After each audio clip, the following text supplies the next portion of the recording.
Hi friends, నేను మీ నల్ల శ్రీనివాస్. ఈరోజు వ్లాగ్ వచ్చేసి గోదావరి కానీ గంగా నదిలో స్నానం చేయడానికైతే మేము వెళ్ళినాం ఫ్రెండ్స్. ఇదివరకు వెళ్ళినప్పుడు శంకరుని విగ్రహం అయితే లేదు ఫ్రెండ్స్. ఇప్పుడైతే చూడొచ్చు, పెద్దగా శంకరుని విగ్రహం అయితే పెట్టిళ్ళు. ఇక్కడ చూడండి ఫ్రెండ్స్, మేమైతే పొద్దున్నే పోయినాం, కానీ మబ్బులు ఎలా ఉన్నాయి. గోదావరి నదిలో స్నానం చేయడానికి మేము పోయినప్పుడు వర్షం కొట్టినట్టుగా సాయంత్రం అయినట్టుగా చూడండి ఎట్లా ఉందో. ఇక్కడ మేము స్నానం చేసి అయితే దేవుణ్ణి అయితే దర్శనం చేసుకున్నాం ఫ్రెండ్స్. ఏమనిపిస్తుంది? దేవుడు ఇక్కడనే ఉంటాడు అని అనిపిస్తుంది. దేవుణ్ణి దగ్గర నుంచి చూద్దాం అన్నారు. చెప్తావా?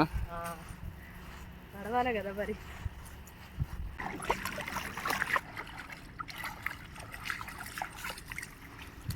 ఇది గోదావరి గంగలో ఉన్నది ఫ్రెండ్స్. ఈ పూల చెట్టు ఏంటిదో చెప్పండి, మీకు తెలిస్తే కామెంట్ అయితే పెట్టండి.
మేము గంగ స్నానం చేసి రాంగా కుడి పక్కన సమ్మక్క సారలమ్మ ఇక గద్దెలైతే ఉంటాయి ఫ్రెండ్స్. ఇక్కడ జాతర అయితే ఘనంగా జరుగుతుంది. మరొకసారి సమ్మక్క సారలమ్మ దర్శనం చేసుకుని అయితే మేము వచ్చాం ఫ్రెండ్స్. మరి చూద్దాం రండి ఫ్రెండ్స్.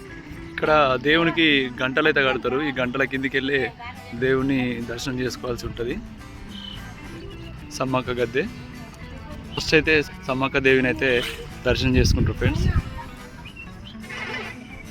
చూడండి, ఇక్కడ సింగరేణి వారి సారథ్యంలో ఇదైతే సమ్మక్క సారక్క జాతరను అయితే జరుపుకుంటారట. ఇది ఇట్లా కనిపిస్తుంది చూడండి. ఇక్కడ ఇది సారక్క